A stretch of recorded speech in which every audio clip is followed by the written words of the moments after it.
Good morning to my seniors and my friends. At the outset, I would like to thank Dr. Deep Chand, my dear friend, for this opportunity. So the objective of this talk is the slides are made so simple that every one of you should be able to diagnose the narrow QRS tachycardia at the end of this talk. The topic given to me is approach to narrow QRS tachycardia. By tachycardia, we mean it is greater than 100 per minute's heart rate. And then QRS of narrow QRS means less than or equal to 120 milliseconds of duration of the QRS. And they all are rhythms which originate from sinus node, atria, and AV node, and they are conducted rapidly through the Isperkin system. So I think they have our previous speakers have done a very good job of explaining you the conduction system of the heart. I will not go into the detail. So coming to this narrow QRS tachycardia origin, where all this narrow QRS tachycardia can originate, they can either originate in sinus node, or they can originate in the whole atria, or they can originate or be dependent on the AV node. The rhythms which originate as sinus in the sinus node are sinus tachycardia, inappropriate sinus tachycardia, or sinus nodal reentrant tachycardia. Rhythms which originate in atria are atrial fibrillation, atrial flutter, multifocal atrial tachycardia, and ectopic atrial tachycardia.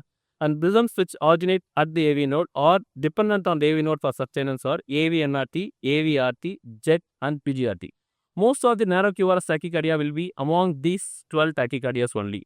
And I'll be dealing with those. There are few narrow QRS tachycardia which are ventricular tachycardias. They are very, very unusual. Usually ventricular tachycardias are broad QRS tachycardias. But there are narrow QRS tachycardias which are very unusual, which is beyond the scope of this topic. I'll be confusing you more rather than helping you to understand the narrow QRS tachycardia if I deal with those. So this is a very, very busy slide. At the end of the talk, I'll be dealing with this slide again after explaining you what are all the things we have to go through in this chart. So you have to know these three things before evaluating a narrow QRS tachycardia. First thing is you have to know whether it is a regular or irregular rhythm. Rhythm, I mean it is RR interval. It is not a atrial rhythm. And then the P waves, whether it is present or absent. And then the RP interval. I'll explain to you what are all these. Then we will go to the slide at the end. So coming to regular or irregular RR interval. The regular or irregular RR interval does not depend on the origination of the rhythm. It depends on the ventricular response by the AV node. The rhythms which is arising from the atrium or ventricle, and this response to atrial rhythm through the AV nodal response, but not dependent on the AV node for maintenance of circuit. What are all those rhythms? They are atrial fibrillation, atrial flutter with variable conduction, focal atrial tachycardia with variable conduction, multifocal atrial tachycardia. This atrial fibrillation, atrial flutter, and focal atrial tachycardia, they can have variable conduction, they can have irregular RR interval.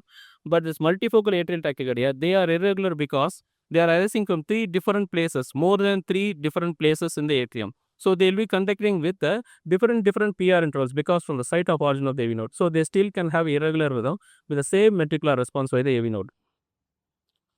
So for example, this is the atrial fibrillation. There is irregular RR interval. You can hardly see the P waves. P waves are not very clearly seen. And the next slide is actually the atrial flutter. Atrial flutter again with the variable AV conduction. So coming to multifocal atrial tachycardia, this also can have irregular RR interval. I told you if they have more than three morphologies of P waves like 1, 2, 3, 4, 5.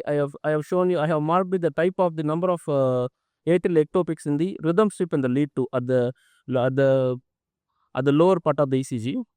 This is not working. At the lower part of the ECG.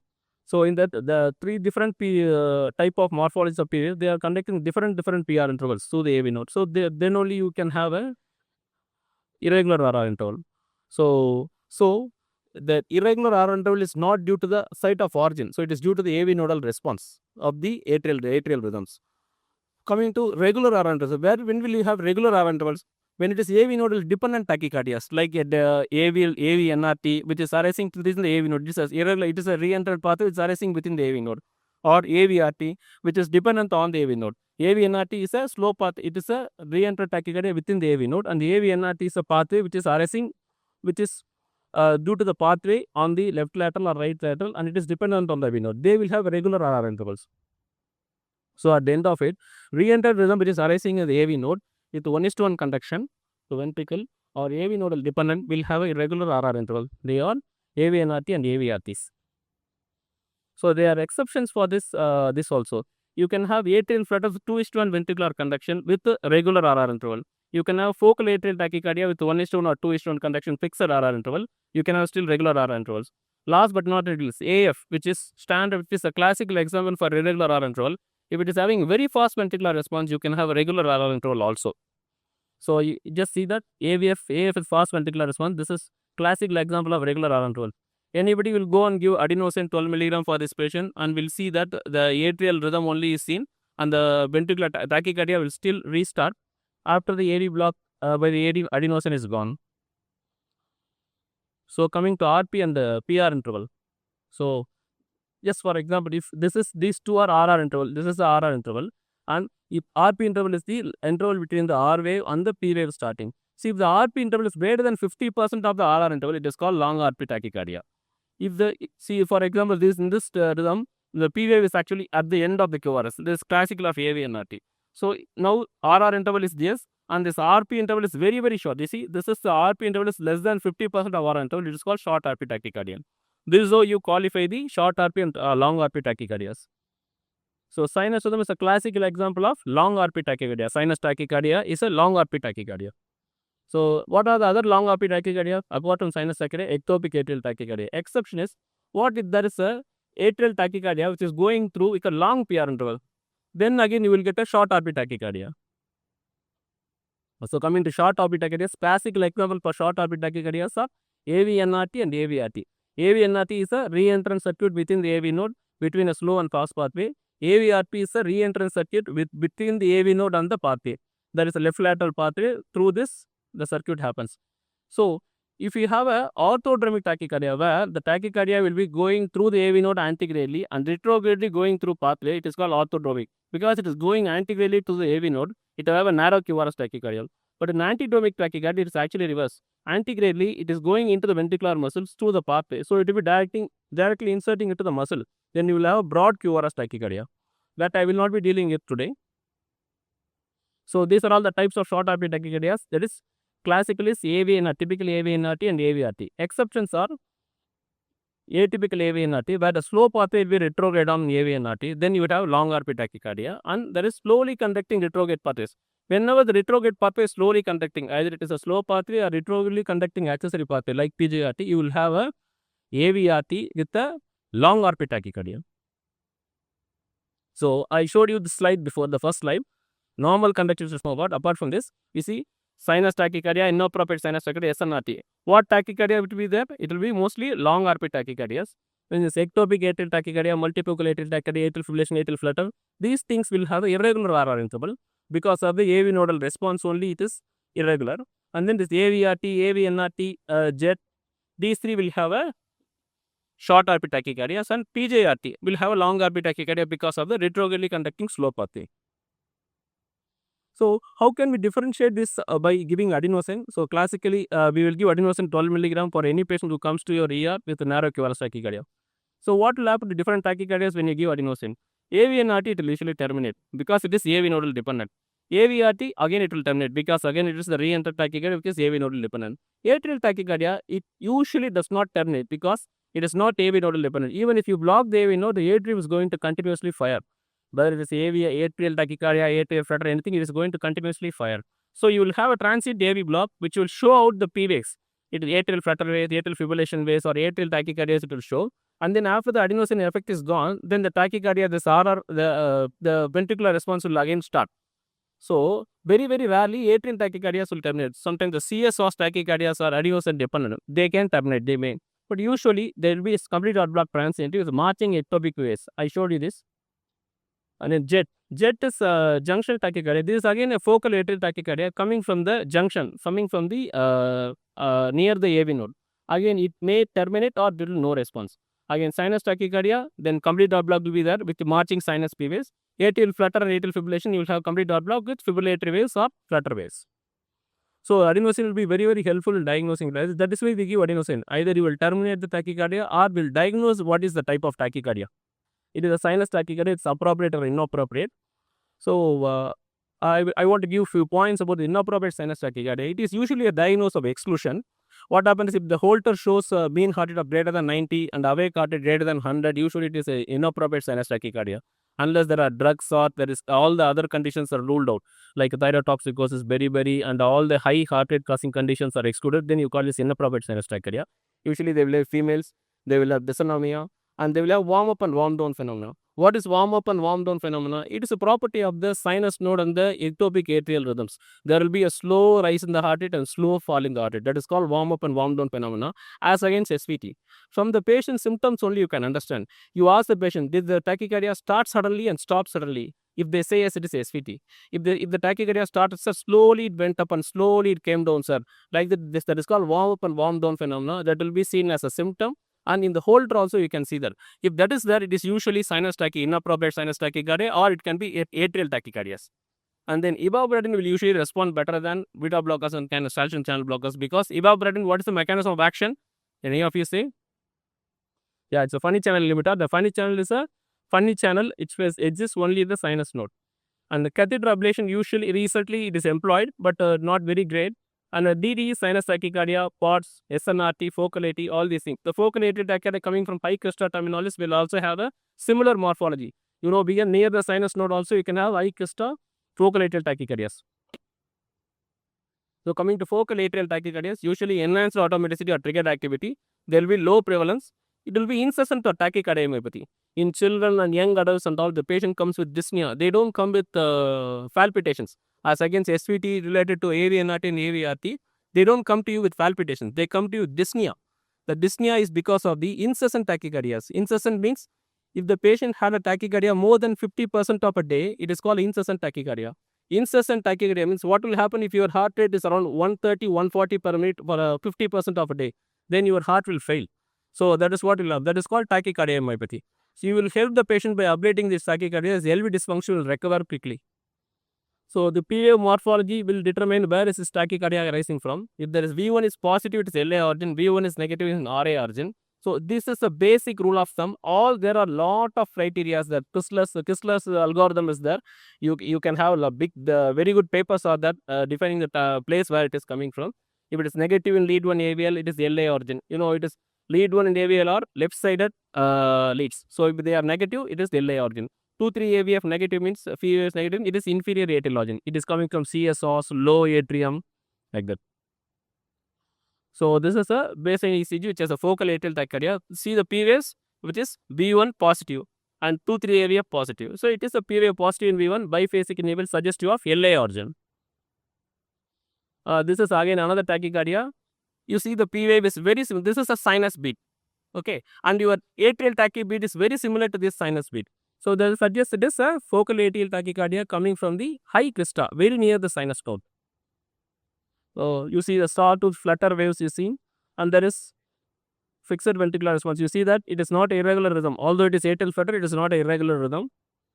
So to atrial flutter, what is atrial? Typical CTA, the atrial flutter, there are two types of atrial flutters there. Most of the right atrial flutters are typical flutters. Flutters which are arising from left atrium are atypical flutters. There are atypical right atrial flutter also. The typical means side CTA dependent. CTA means cavo tricuspid isthmus. In between the inferior vena cava and the tricuspid wall, there is a one isthmus. Isthmus means slow conduction zone. Whenever there is slow conduction zone, then you have a tachycardia which is existing, which will be persistent. So that is called, this is a slow conduction zone is the place where we ablate the tachycardia successfully. So usually typical atrial flutter will have 300 beats per minute of heart rate. When there is a 2:1 conduction, you will have 150 per minute heart rate. So you see a ECG with the sawtooth waves is not very clearly seen, but there is fixed 150 per minute heart rate. Usually AVNRT and AVRT and all will have 200, 250 heart rate, but you have 150 fixed heart rate in a patient with tachycardia. So you can very well diagnose this patient as atrial flutter 2:1 conduction. Usually the typical atrial flutter will have 300 beats per minute, and 2:1 conduction will have 150 beats per minute. Usually it will respond to amiodarone or DC coagulation, but ablation is thus because of a very high success rate. So junctional ectopic tachycardia, this usually occurs in children after a cardiac repair. It is a short RP tachycardia because it is coming from the junction. Whichever tachycardia which comes from the junction, that is near the AV node, what happens is your atrium and ventricle are activated simultaneously. So in the ECG, your inscription of the P wave, inscription of the ventricle R wave are similar, simultaneous almost. So only you have a P wave which is hiding inside the QRS. So junctional ectopic tachycardia will have a similar type of a P wave pattern. See, the QRS is very, very fast. You see that is characteristic of children ECG. So this is a typical AV circuit. It is a tree-entrant tachycardia. Inside the AV node, this is a slow pathway, this is a fast pathway. So this is a fast pathway and slow pathway. Usually the conduction is go through fast pathway only during sinusrhythm. What happens is sometimes atrial ectopic will meet the fast pathway at refractory period. Then what happens is slow pathway will be activated slowly and will come back this place. By the time it comes back, retrograde the fast pathway will be it is excitable now. Then the re-entrant conduction will be established. This is called typical AVNRT. So, but what happens? What happens if it is a atrial ectopic which is coming and finding a slow pathway at refractory period? Then you will have a conduction like this. Fast will be forward and slow will be backward. A retrograde conducting slow pathway is called atypical AVNRT. So, you see that this is a sinus rhythm beat. This is a during the Narrow QRS tachycardia.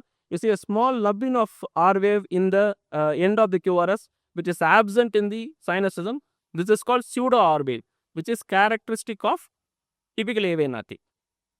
Usually what happens, you will have a P wave absent in the typical AVNRT because the P wave is hiding inside the QRS or just at the end of the QRS. If it happens to be at the end of the QRS, you will have the small R wave that is called pseudo R wave in the AVNRT, and during sinus rhythm it will disappear. This is a very specific sign, but it's not a very sensitive sign. Sensitive sign is actually you will have no P wave seen on the surface ECG. I told you this pathway. And this coming to AVRT, this is again AV nodal dependent tachycardia. This is a most important differential diagnosis for AV and RT. AVRT can be related to concealed bypass tract or it can be related to WBW syndrome. What is the difference between WBW pathway and concealed bypass tract? WBW pathway will conduct both antegradally and retrogradely. WBW syndrome, you will see delta waves in the surface ECG. In concealed bypass tract, you will not see delta wave in the surface ECG. It will conduct only retrogradely. So you will end up only having orthodromic tachycardia in the concealed bypass tract. In WBW syndrome, you can have both antegradally conducting pathway that will produce antidromic tachycardia and retrogradely conducting tachycardia, that is orthodromic tachycardia. Coming to PGRT, it is the only decrementally conducting retrogradely conducting pathway. It is decrementally conducting. Decrementally conducting means it will go very slowly. So what happens here? Atrium is from the ventricle. If a pathway retrogradely conducts slowly into the atrium, you will have a long RP interval. So that is why PGRT will have long RP tachycardia. What happens? A slow pathway is there in atypical AVNRT, which will conduct from ventricle to atrium slowly through the atrium. Then you will get long RP interval. That is why atypical AVNRT and PGRT will have long RP tachycardias, although it is a re-entrant tachycardias. So antidromic AVRT will be related to WBW pattern and they are atriovesicular bypass, but these two will have a broader QRS. We will not deal with this now. We will confuse the. So this is a AVRT. You see the very fast tachycardias and very narrow QRS tachycardia. There are few points which are not very concrete to differentiate between AVNRT and AVRT. Sometimes the tachycardia rate is very high, 250, 280, 300 and all. It is usually AVRT rather than AVNRT. And sometimes ST changes, they are called pseudo ST changes. These patients' angiogram will be normal. If you do angiogram, they will have normal coronaries. So this pseudo ST depression, it will disappear during sinus rhythm. This pseudo ST changes is because of the rate-related ST changes that happens again in AVRT better than AVNRT. And some patients will have QRS alternates. They are very, very fast tachycardias. So you will have a QRS short and long, short and large, but it is not very clearly manifested in this. So these three signs will help you to differentiate between AVRT and AVNRT. But best is to do in EP study. Most often, 95% of the supraventricular tachycardias are AVNRT, typical AVNRTs. Less than 5% or 5 to 10% will be AVRT related to ethnic groups and some sexual differences is there. Otherwise, typical AVNRT is the most common supraventricular tachycardia. If you are saying supraventricular tachycardia, typical AVNRT, you will not be 95% time wrong. So I told you what is AVRT, orthodromic and antidromic AVRT. So So when you have a RP interval, it is very, very short, less than 70 milliseconds, because it is inside the AV node itself. This pathway in the typical AV node is inside the AV node itself. So you'll have a very, very short RP interval. From the ventricle to atrium, there will be short, interval very short. But in the RP interval is greater than 70 milliseconds. What is 70 milliseconds? It is less than as two small boxes in the surface ECG. So if it is less than two boxes surface ECG, if you find a P wave, and if you see less than two boxes between the R and P wave, then usually it is typical AVNRT. If it is more than two boxes, it is atypical AVNRT. That means greater than 70 milliseconds. So this is a WW pattern. You see a small delta wave in the QRS, which is positive in V1. That means it is a left-sided pathway. Positive in V1 pathway is left-sided pathway.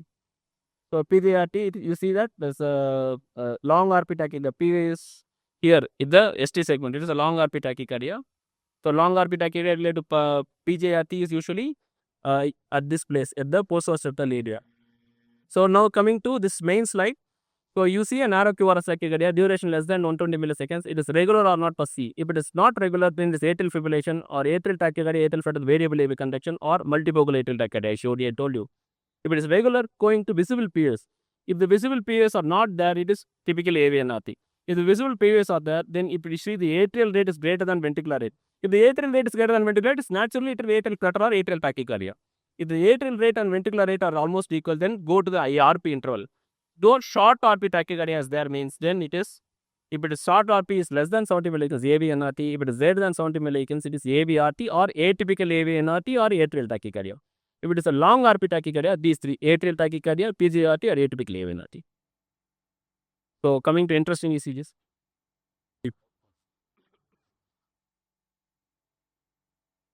This is a 65-year-old man who came with recurrent episodes of palpitations. Any volunteers?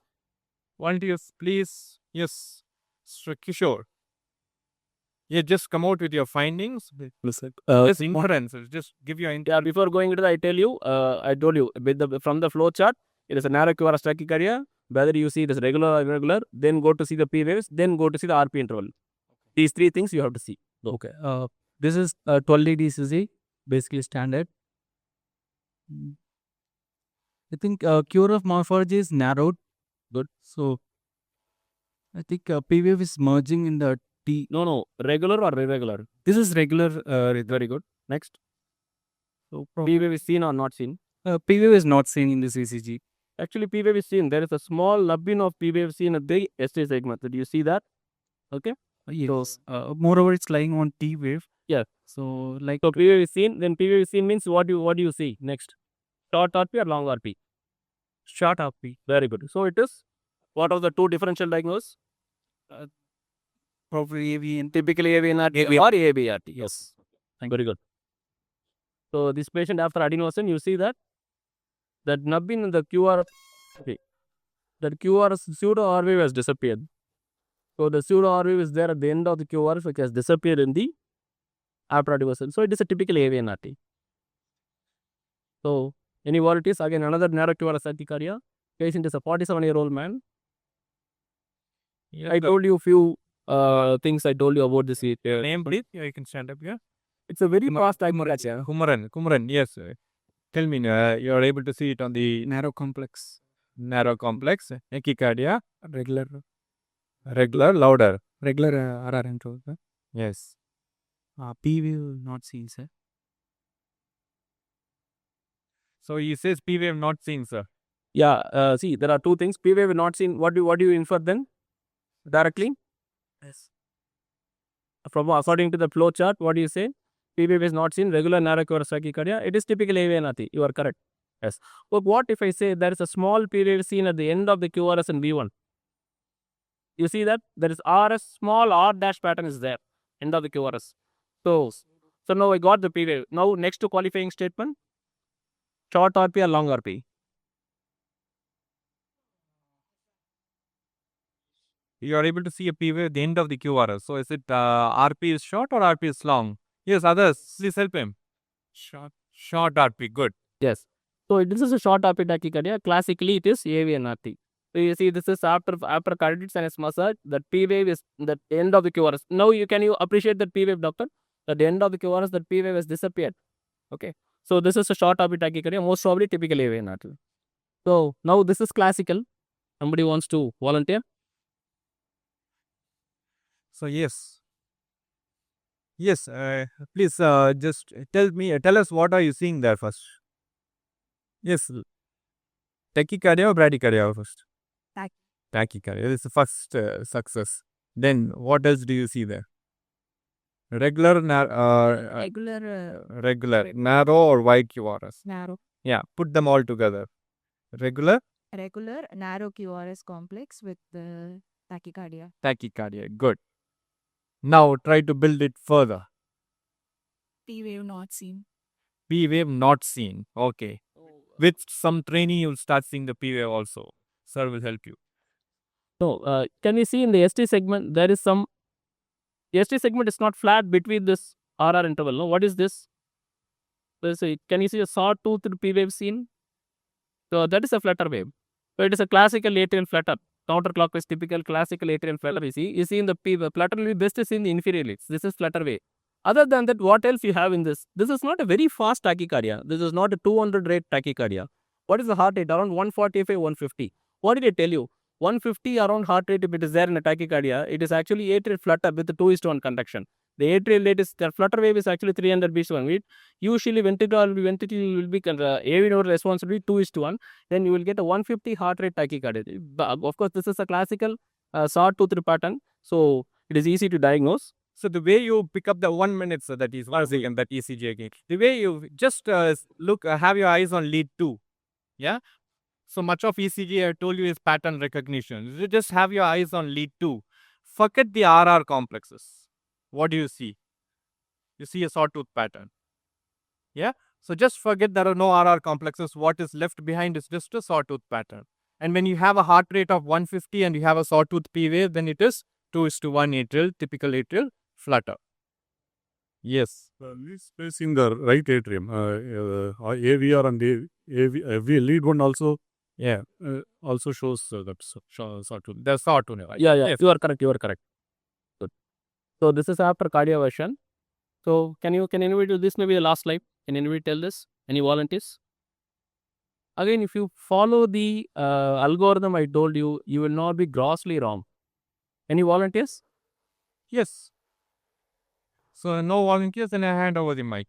Yes, sir. Jairaj. Just first tachycardia, bradycardia. You have to open out. Tachycardia, tachycardia, very good. Then next question, is it regular, irregular?